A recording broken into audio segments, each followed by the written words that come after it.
ನಮಸ್ಕಾರ ವೀಕ್ಷಕರೇ, ಎಲ್ಲರಿಗೂ ಸ್ವಾಗತ. ವೀಕ್ಷಕರೇ, ನಾನು ನಿಮ್ಮ ಸಂದೀಪ್ ಗೌಡ. ವೀಕ್ಷಕರೇ, ಈ ವಿಡಿಯೋದಲ್ಲಿ ಒಂದು ಫೇಮಸ್ ಟೆಂಪಲ್ ಬಗ್ಗೆ ತಿಳಿಸ್ಕೊಡೋಣ ಅಂತ. ವೀಕ್ಷಕರೇ, ಇದು ತುಂಬಾ ಜನಪ್ರಿಯವಾಗಿರೋ ಟೆಂಪಲ್ಲು ಮತ್ತು ಇಲ್ಲಿಗೆ ತುಂಬಾ ಭಕ್ತಾದಿಗಳು ವರ್ಷಾನುವರ್ಷ ತುಂಬಾ ಜಾಸ್ತಿ ಆಗ್ತಾ ಇರ್ತಾರೆ. ಮತ್ತು ಇಲ್ಲಿ ಜಾತ್ರಾ ಮಹೋತ್ಸವಕ್ಕೂ ವೀಕ್ಷಕರೇ ವರ್ಷಾನುವರ್ಷ ಜಾಸ್ತಿನೇ ಆಗ್ತಾ ಇರುತ್ತೆ. ಇಲ್ಲಿ ತುಂಬ ವಿಶೇಷಗಳು ಇಲ್ಲಿ ನಡೀತವೆ ವೀಕ್ಷಕರೇ. ಮನುಷ್ಯರ ಮೇಲೆ ತಾಯಿಗಳು ಬರೋದು, ಮತ್ತು ಇಲ್ಲಿ ಬಾಗ್ನ ಅದು 10,000 ಪ್ಲಸ್ ಬಾಗ್ನಗಳನ್ನು ಒಂದೇ ಸರಿ ಜಾತ್ರೆಯಲ್ಲಿ ಇದು ಮಾಡೋದು, ಮತ್ತು ಹೊಳೆಗೆ ಬಾಗ್ನ ಬಿಡೋದು. ಮತ್ತು ಇಲ್ಲಿ ತುಂಬಾ ದೇವರುಗಳಿದ್ದಾವೆ ವೀಕ್ಷಕರೇ. ಮುತ್ನಮ್ಮ ಸ್ವಾಮಿ, ಮತ್ತು ಹಿರೇವಡಿಯ ಲಿಂಗಸ್ವಾಮಿ, ಈ ಥರ ಪ್ರತಿಯೊಂದು 3-4 ದೇವರುಗಳು ಬರ್ತವೆ ವೀಕ್ಷಕರೇ. ಇಲ್ಲಿ ತುಂಬಾ ವಿಶೇಷವಾಗಿರುತ್ತೆ ಈ ಟೆಂಪಲ್ಲು. ಮತ್ತು ಈ ಜಾತ್ರಾ ಟೈಮ್ದಲ್ಲಂತೂ ಆ ಬಾಗ್ನ ಮತ್ತು ನೀವು ಬಾಳೆ ಗೊಂಚಲನ್ನ ಕೈಯಲ್ಲಿ ಹಿಡ್ಕೊಂಡು ಅದಕ್ಕೆ ಇದನ್ನು ಧೂಪದ ಉದ್ಗಡ್ಡಿ ಕಚ್ಚಿ ಅದಕ್ಕೆ ದೇವ್ರ ಮುನ್ಗಡೆ ಎತ್ತಿ ಹಿಡ್ಕೊಳೋದು, ಹಾಗೆ ಪ್ರತಿಯೊಂದು ವಿಶೇಷಗಳಿದೆ ವೀಕ್ಷಕರೇ. ಇದು ತುಂಬಾ ವಿಶೇಷ ಮತ್ತು ತುಂಬಾ ಜನ ಬೇಡ್ಕೊಬಂದವರಿಗೆ ಸ್ವಾಮಿ ಇಲ್ಲ ಅಂತಲೇ ಕಳಿಸಿಲ್ಲ ವೀಕ್ಷಕರೇ. ಹಾಗಾಗಿ ಪ್ರತಿಯೊಬ್ಬರಿಗೂ ಇದ್ರ ವಿಶೇಷ ಮತ್ತು ಇದ್ರದ್ದು ಏನು ಸ್ಪೆಷಾಲಿಟಿ ಅಥವಾ ಹೇಗೆ ಇದು ದೇವಸ್ಥಾನದ್ದು ಉದ್ಭವ ಆಗಿದೆ ಪ್ರತಿಯೊಂದು ಇನ್ಫಾರ್ಮೇಷನ್ನು ಈ ವಿಡಿಯೋದಲ್ಲಿ ನೋಡ್ತಾ ಹೋಗೋಣ ವೀಕ್ಷಕರೇ, ಯಾರ್ಯಾರು ಫಸ್ಟ್ ಟೈಮ್ ನೋಡ್ತಿದ್ದೀರ ನನ್ನ ಚಾನಲ್ನ ಸಬ್ಸ್ಕ್ರೈಬ್ ಮಾಡ್ಕೊಳ್ಳಿ. ಒಳ್ಳೊಳ್ಳೆ ಗುಡ್ ಕಂಟೆಂಟ್ ವೀಡಿಯೋಗಳನ್ನ ಶೇರ್ ಮಾಡ್ತಿರ್ತೀನಿ ವೀಕ್ಷಕರೇ.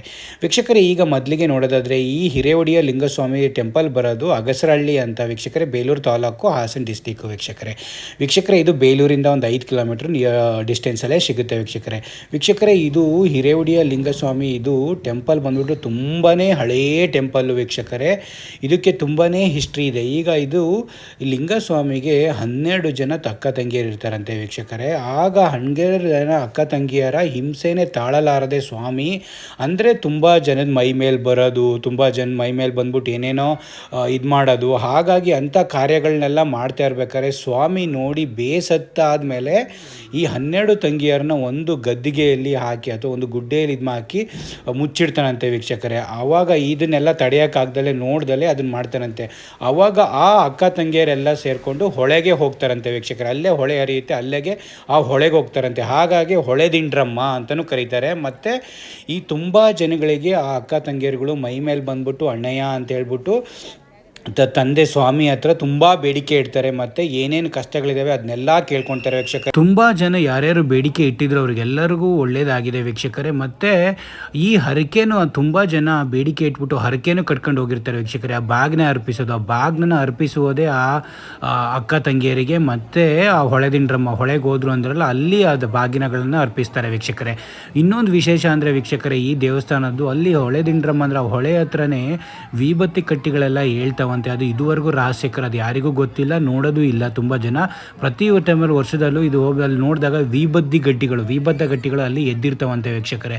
ಹಾಗಾಗಿ ಅಲ್ಲಿ ದೇವಸ್ಥಾನಕ್ಕೆ ಹೋದರೆ ಧೂಳ್ತ ಪ್ರಸಾದ ಆ ವಿಭೂತಿ ಗಟ್ಟಿಗಳನ್ನೇ ಕೊಡ್ತಾರೆ, ನಮಗೆಲ್ಲರಿಗೂ ಒಳ್ಳೇದಾಗಲಿ ಅಂತ. ಹಾಗಾಗಿ ಇನ್ನೂ ಹೊಳೆದಿಂಡ್ರಮ್ಮ ಅಕ್ಕ ತಂಗಿಯರುಗಳು ಆ ಹೊಳೆಲೆ ಹತ್ರನೇ ಇದ್ದಾರೆ ಅಂತ ತುಂಬ ಜನ ನಂಬಿದ್ದಾರೆ. ಮತ್ತು ಅಲ್ಲಿ ಹೋಗಿ ಬಾಗ್ನ ಅರ್ಪಿಸೋದಾಗಲಿ, ಪೂಜೆ ಮಾಡೋದಾಗಲಿ, ನೀವೇನೇ ದೇವಸ್ಥಾನಕ್ಕೆ ಹೋದರೂ ಅಲ್ಲಿ ಒಂದು ಇದ್ರ ಥರ ಕುಕ್ಕೆ ಅದ್ರ ಥರ ಇಟ್ಟಿರ್ತಾರೆ. ನೀವು ಹೊಳೆಗೂ ಪೂಜೆ ಮಾಡ್ಸೋಕ್ಕೋಸ್ಕರ ಬಾಳೆಹಣ್ಣು, ಕರ್ಪೂರ, ಉದ್ಗಟ್ಟಿ ಅದರೊಳಗೂ ಕೂಡ ಇಡಬೇಕು ವೀಕ್ಷಕರೇ. ನೀವು ತುಂಬಾ ದೇವಸ್ಥಾನಗಳಲ್ಲಿ ನೋಡಿರ್ಬೋದು, ತುಂಬ ದೇವತೆಗಳು ಈಗಲೂ ಕೂಡ ಈಗಿನ ಶತಮಾನದಲ್ಲೂ ಕೂಡ ಮನುಷ್ಯರ ಮೇಲೆ ಬಂದ್ಬಿಟ್ಟು ಅವನ್ನ ಏನು ಕಷ್ಟಗಳು ಅಥವಾ ಕಾರ್ಪಣ್ಯಗಳು ಏನೇನಿದೆ ಅವನ್ನೆಲ್ಲ ಕೇಳಿಕೊಂಡು ಅವಕ್ಕೆಲ್ಲ ಪರಿಹಾರ ಕೊಡೋದನ್ನೆಲ್ಲ ನೀವು ನೋಡಿರ್ತೀರ.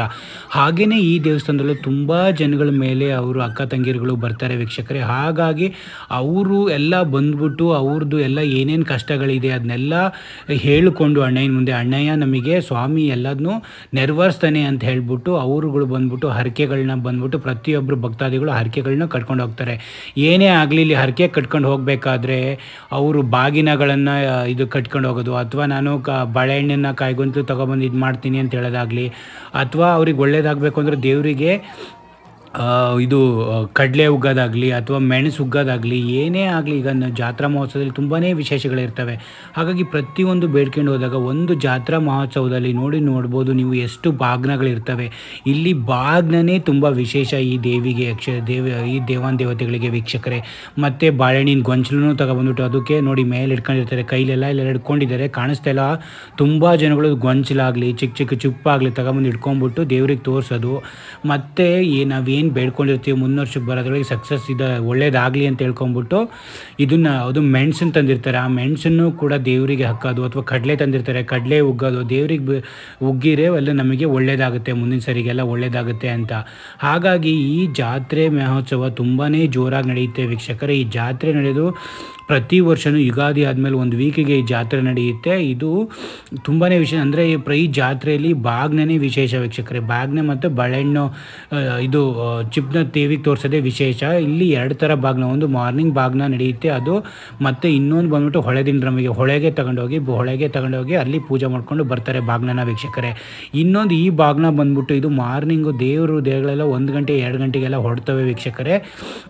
ಆವಾಗ ನೀವು 2 ಗಂಟೆ ಮೇಲೆಲ್ಲ 2-3 ಗಂಟೆ ಮೇಲೆಲ್ಲ ಹೋಗಿ ಅಲ್ಲೆಲ್ಲ ದೇವ್ರುಗಳೆಲ್ಲ ಕುಣಿದಿರ್ತವೆ. ದೇವ್ರುಗಳೆಲ್ಲ ಹಣ್ಣುಕಾಯಿ ಎಲ್ಲ ಸ್ವಲ್ಪ ಊರ ಪಕ್ಕದಲ್ಲಿರಲ್ಲ ಹಣ್ಣುಕಾಯಿ ಮಾಡಿಸ್ಕೊಳ್ತಾರೆ. ಅಲ್ಲಿ ಹೋಗಿ ನೀವು ಬಾಗ್ನನ ಏನೇನು ತಂದಿರ್ತೀರ, ಹೂವು ಹಣ್ಣುಗಳಾಗಲಿ ಅಥವಾ ಪ್ರತಿಯೊಂದು ತರಕಾರಿಗಳಾಗಲಿ ಅಥವಾ ಸಿರಿಧಾನ್ಯಗಳಾಗಲಿ, ರವಿಕೆ ಬಟ್ಟೆ ಏನೇನು ನೀವು ಅಂದ್ಕೊಂಡಿರ್ತೀರೋ ಪ್ರತಿಯೊಂದು ಆ ಬಾಗ್ನೊಳಗೆ ಇಟ್ಕೊಂಡು ನೀವು ಏನೇನು ಅಂದ್ಕೊಂಡಿರ್ತೀರೋ ನಿಮ್ಮ ಜೀವನದಲ್ಲಿ ಏನೇನು ಆಗಬೇಕು ಅಥವಾ ಸಕ್ಸಸ್ ಸಿಗಬೇಕು ಅಂದ್ಕೊಂಡು ಪ್ರತಿಯೊಂದನ್ನು ಆ ಬಾಗ್ನಲ್ಲಿ ಇಟ್ಟು ವೀಕ್ಷಕರೇ, ಆ ಬಾಗ್ನನ ನೀವು ಅಲ್ಲಿ ಕಟ್ಟಿ ದೇವಸ್ಥಾನನ 3 ಸುತ್ತಿ ಬಾಗ್ನ ಹೊತ್ಕೊಂಡು ಒಂದು ಜಾಗಕ್ಕೆ ಫೀಲ್ಡಿಗೆ ಬರ್ತಾರೆ ವೀಕ್ಷಕರೇ.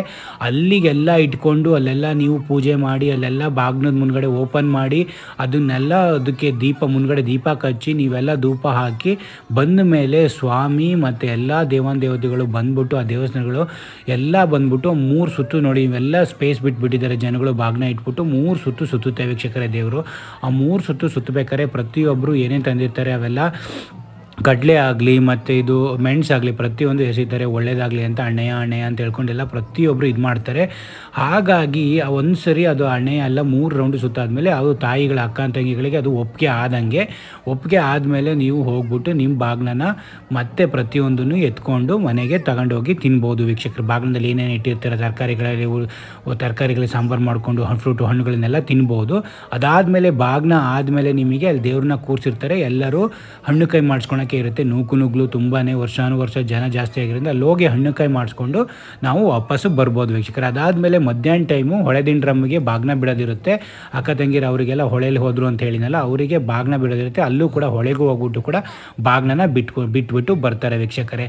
ಅದು ಕೂಡ ತುಂಬಾ ವಿಶೇಷ. ಅದಾದಮೇಲೆ ದೇವ್ರನ್ನೆಲ್ಲ ಕುಣಿಸೋದು ತುಂಬಾ ಒಂದು 2 ದಿನ ಜಾತ್ರೆ ತುಂಬಾ ದೇವ್ರನ್ನೆಲ್ಲ ಅಡ್ಡೆಲ್ಲಿ ಹೊತ್ಕೊಂಡು ತುಂಬಾ ಕುಣಿಸ್ತಾರೆ.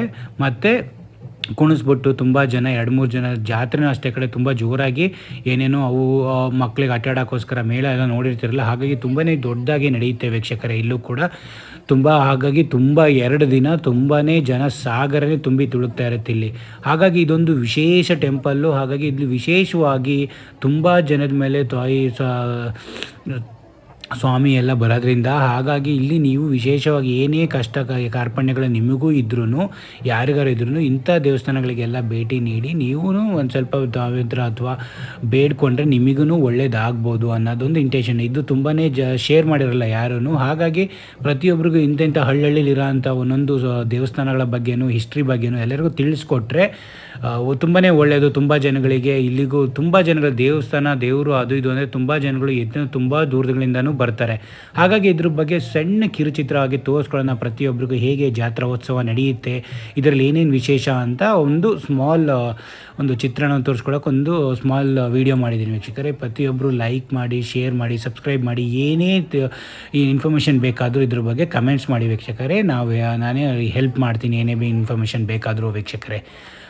ಥ್ಯಾಂಕ್ ಯು ಸೋ ಮಚ್ ವೀಕ್ಷಕರೇ. Please take care, please subscribe ಮಾಡಿ. Thank you so much.